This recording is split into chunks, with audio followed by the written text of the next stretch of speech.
So this is the first. We are here at the Gentleman's Club with Matt Booth. Oh, we're starting. We're starting? We already started. We're starting? Okay. No, go for it. Okay. So, Don't be nervous. we have to drink like a little bit of your bottle to not to be nervous, huh? Because it's a Sure. morning show today, so we will start day drinking. There we go. Or tasting, as we call it in the Gentleman's Club. Yeah.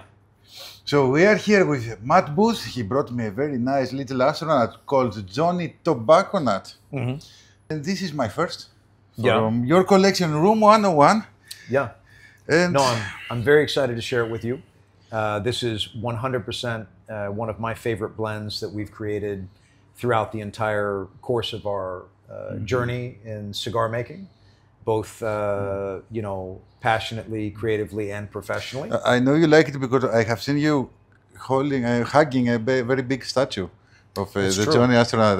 That's true.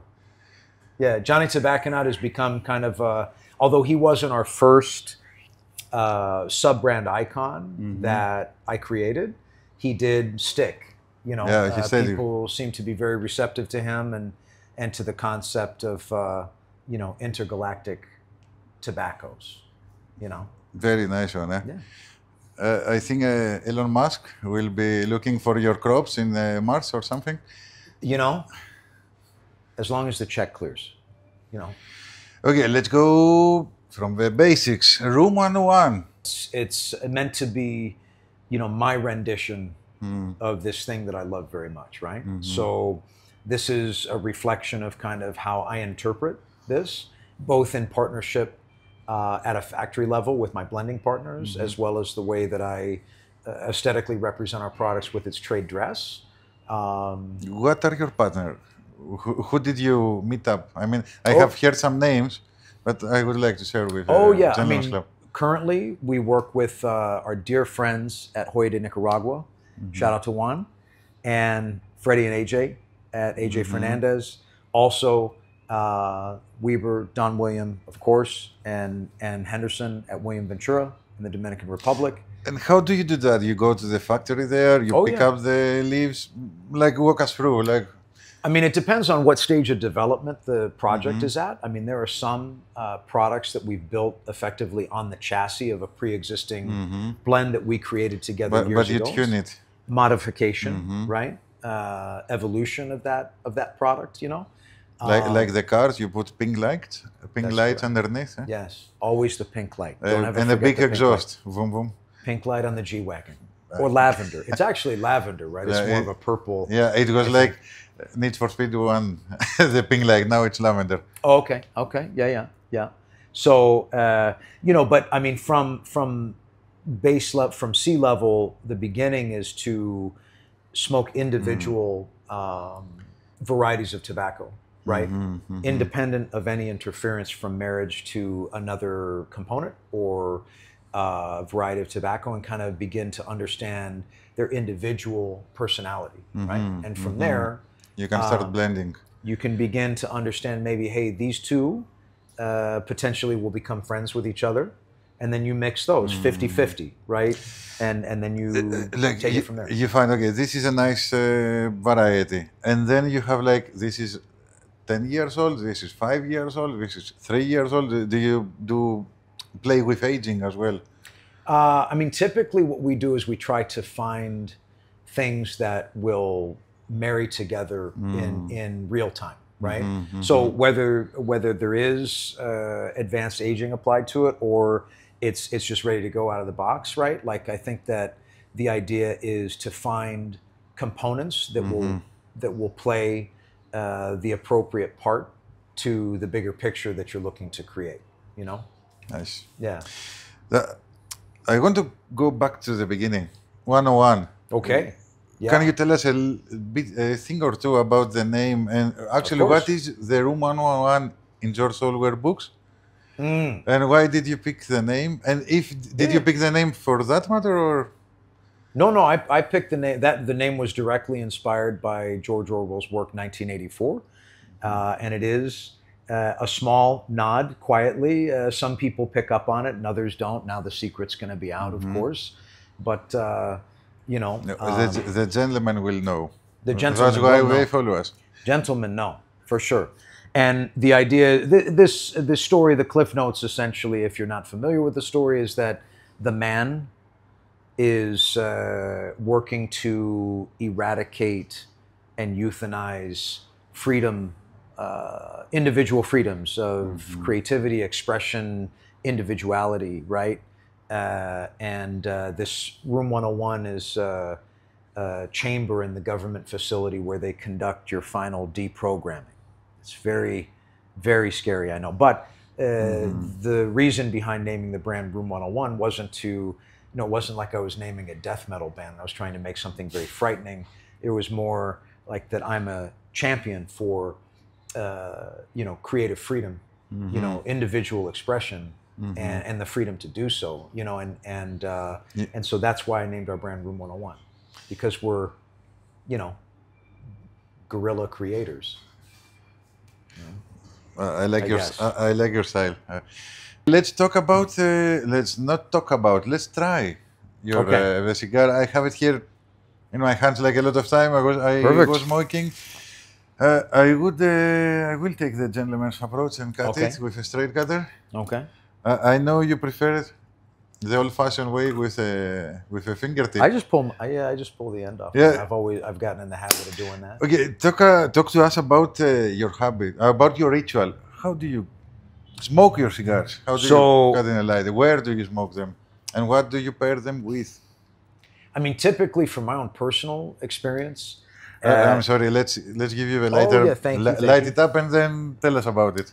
Typically, from my personal experience, I typically elect to pair with like a sparkling water. For me, if I'm smoking a cigar, I really want to focus on the experience of smoking the cigar.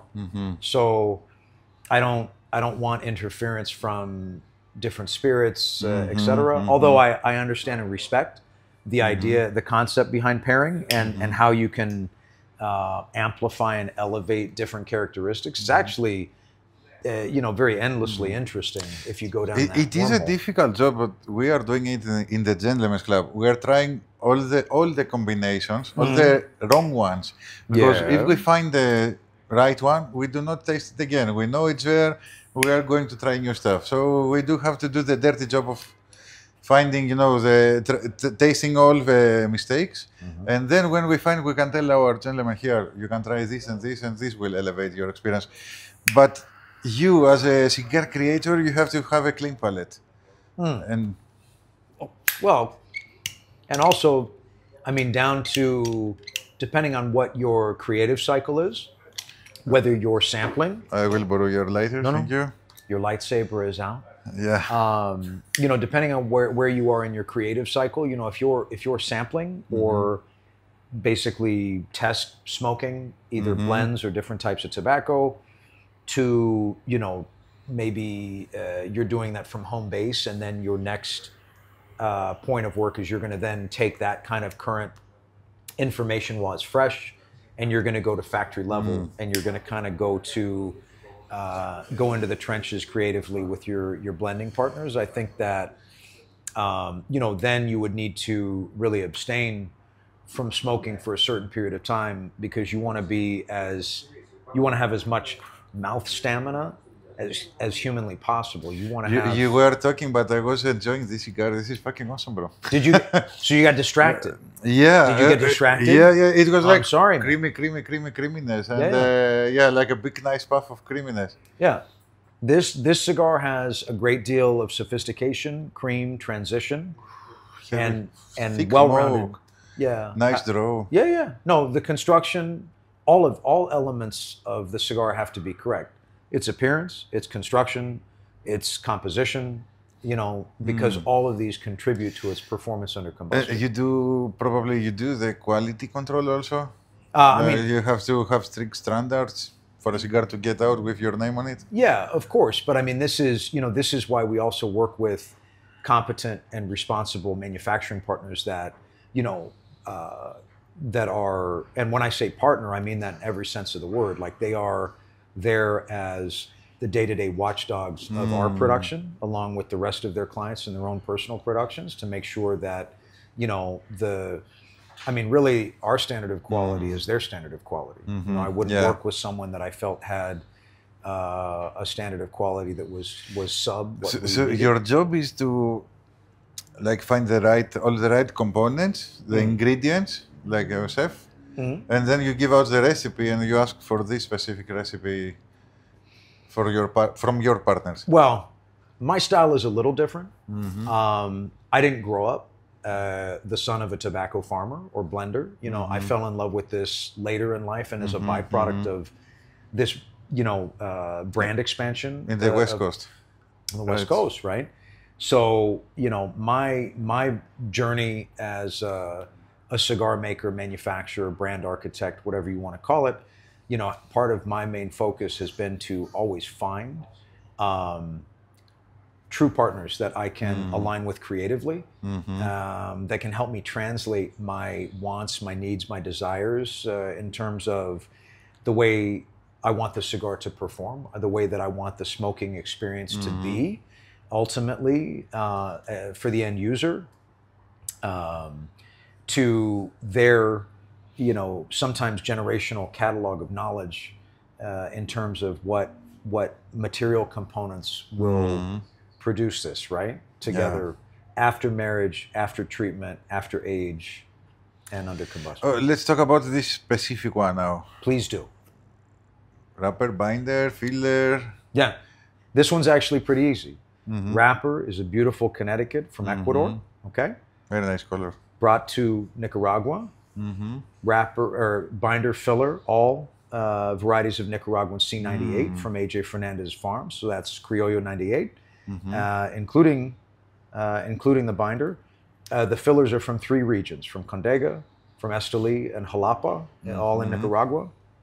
And it is a very unique mixture and balance of those components that produces the personality behind this cigar. You know, and you have this filler composition that, if it was housed in maybe a sturdier, not sturdier in terms of like strength by physical strength, but I'm talking about like performance strength, like a more burly wrapper, like a very toothy San Andreas or something like that.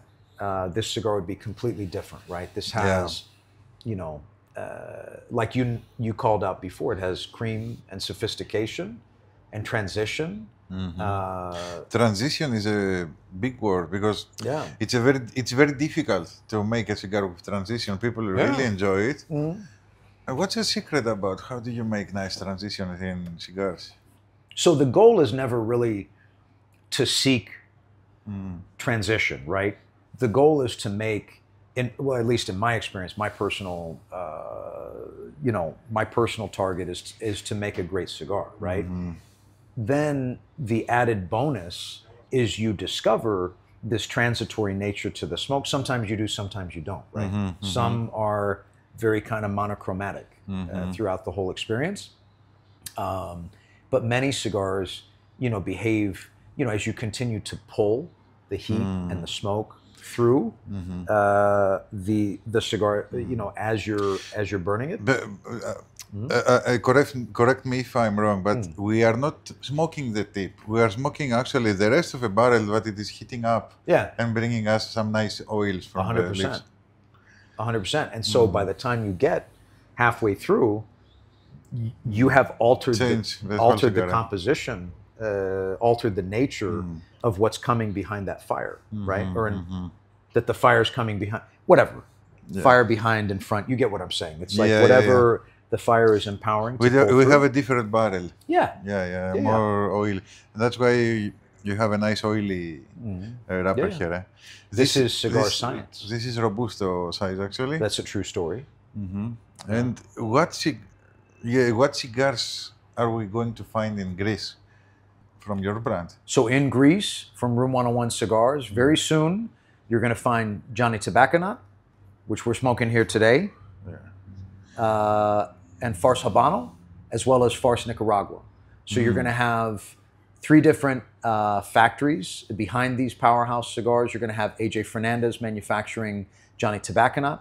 You're going to have my family at William Ventura manufacturing Farce Habano. And you're going to have my additional extended family at Hoyt, Nicaragua, manufacturing farce Nicaragua. So 3 cigars, and if you could characterize it with one word or with one character, who would be like, let's go, who would be the strongest one, the milder one, the craziest one? So farce Nicaragua, 100% is both intrinsically Nicaraguan and intrinsically Hoyt, Nicaragua, which are two different things. You know, it definitely is something that tastes that it comes from their house. And this was a flavor profile that I was very obsessed with achieving in our collection, which we have achieved that with farce Nicaragua. Farce Habano is an extremely unique blend, very sophisticated in composition, and unlike anything else in our collection, and quite frankly, unlike many things that I have had the opportunity to smoke throughout my life. So very unique, and I'd say that is the kind of mad scientist level cigar that you're going to have in Greece, right, from our collection. And then, you mean like it's the strongest one? No, it's not the strongest one. I'd say farce Nicaragua is the strongest one, just with frontal power. However, you know, farce Habano has one of several of its filler components is Pennsylvania broadleaf. The cigar itself has a little bit of a higher nicotine content, so it's kind of like a little bit of an assassin. Like it might catch up with you later, quietly. Yeah, bigger buzz. It's big behind you. You know, it's not. It creeps up behind you, right? It's a creeper. And then you have Johnny Tobacconaut, which is, you know, elegance and sophistication, also with a bit of potency. This is a gentleman. It's from a line, eh? It's a gentleman, but a gentleman that has like a machete behind his back if he needs it. Which I think every true gentleman probably just should. In case. It's a wild world out there, man. You know, you never know. Nice. Yeah. So, what are your plans? Oh, I thought you were shaking my... But it was okay. Bye. What are your plans for the future, except from intergalactic tripping? Well, I mean, you know, I've been thinking about taking up like. Let me ask: are you Team Bezos or Team Musk, like for the rockets? Oh my God! I try to stay out of all that. I just try to run my business. Okay, I thought maybe you would try like a 14 minutes of fly. You know, we have seen stuff happening in the States. I wouldn't mind sending some of these cigars in outer space with them. You know, I think that would be appropriate. No one has smoking a cigar in outer space. There's a whole oxygen thing going on up there. It's might be. I was thinking where would the smoke go, like gravity-wise? I bet there are cosmonauts, well, at least that have smoked cigarettes up there. No, maybe we open the. Maybe. So, what are your plans for the future? And then we wrap it up. Look, man.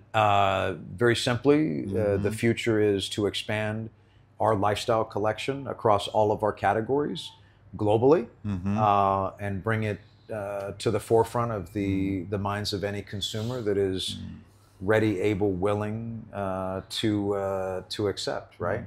You are expanding from the States to East and West, so yes, people in the market is finding something special in you to help you grow that fast. True story. So I hope you are making a good job. Oh, as my son says, I try my best. You have been in the military also. You know, I have done my homework. So this, when you do your best, you know, probably from the military, the best is nothing less than the target. I mean, the mission. Like you have, if you find a wall, you have to go through the wall. That's true. Brute force. Look, the best is the standard. You know, nothing less can be accepted. And quite frankly, you know, over the last, over 20 years, you know, we've built this brand, you know, from embryonic stage through its prepubescence, and now we're probably globally in our adolescence. You know, we're going to be angry brand teenagers across the world for the next couple of years, which you know, there are worse things, right? But you know, a lot of heart and soul and lifetime has been dedicated to this, and you know, and we're not done yet. You know, so the best is yet to come. And final, because we forgot about it. What about this nice white bottle you have there? So this is craft gin under the same name, Room 101. We manufacture proudly in wine country, Northern California. You just can't stop creating stuff, right? No, I'm like a crackhead for this. It's a problem. Yeah. I started with jewelry design in 2003, which led to cigars in 2009, you know, and then on 2017 to craft spirits. And, you know, I think my hands are pretty full, categorically speaking. But we have, those are the three main pillars of products that we offer in our house. And so we can find also jewelry and some spirits. 100%. Yeah. Room101brand.com is our mothership website. And of course, Room 101 Cigars and Room 101 Gin. People will be able to find the Room 101 Cigars in the Gentleman's Club as well. That's correct. And have a nice smoke in the lounge anytime they want. And so this time I will give you my hand. Okay. Thank you very much for being at the club. I'm honored. I hope to see you again soon. I think you will. Yeah, and try some new stuff also, because I know you will create some stuff like the next time you will be here. By the next time I'm here, new things will. So until next time, smoke like a gentleman.